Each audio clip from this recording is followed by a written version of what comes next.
नमस्कार. मी दादासाहेब नीळ. लोकसंघर्षमध्ये आपलं हार्दिक स्वागत. झुंज म्हणजे काय हे जगाला शिकवणारं एक दुसरं नाव म्हणजे छत्रपती शिवाजी महाराज. 17व्या शतकामध्ये या महाराष्ट्रावर अनेक परकीय सत्तांनी आपलं राज्य निर्माण केलं. अशा परिस्थितीमध्ये अन्यायासमोर न झुकता प्रत्येक ठिकाणी दूरदृष्टी आणि योग्य नियोजन करून छत्रपती शिवाजी महाराजांनी अन्यायाला मातीत गाडलं आणि शत्रूला यमसदनी पाठवलं.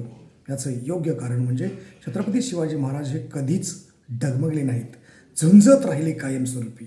अशा प्रकारची झुंज देणारा राजा जगाच्या इतिहासात दुसरा नाही. 16व्या शतकात छत्रपती शिवाजी महाराजांनी तोरणा किल्ला जिंकला. आजचा मुलगा 16व्या वर्षी तोरणा जिंकणारे छत्रपती शिवाजी महाराज आणि आजचा मुलगा 16व्या वर्षी 10वीची परीक्षा सुद्धा पास होत नाही किंवा त्याला काय करावे नेमकं काही कळत नाही. अशी अवघड परिस्थिती आज आहे.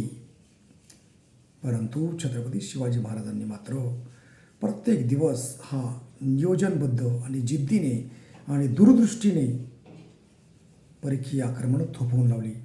मग तो अफजल खानाचा वध असो, शाहिस्ते खानाची बोटं कापलेला प्रसंग असो किंवा औरंगजेबाला सळो की पळो कडून सोडणारे पराक्रम असो, प्रत्येक ठिकाणी छत्रपती शिवाजी महाराज हे जिकरीने, जिद्दीने आणि झुंजीने लढतच राहिले.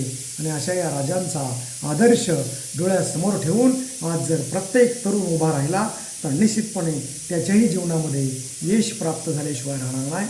जय हिंद, जय महाराष्ट्र, जय जिजाऊ, जय शिवराय.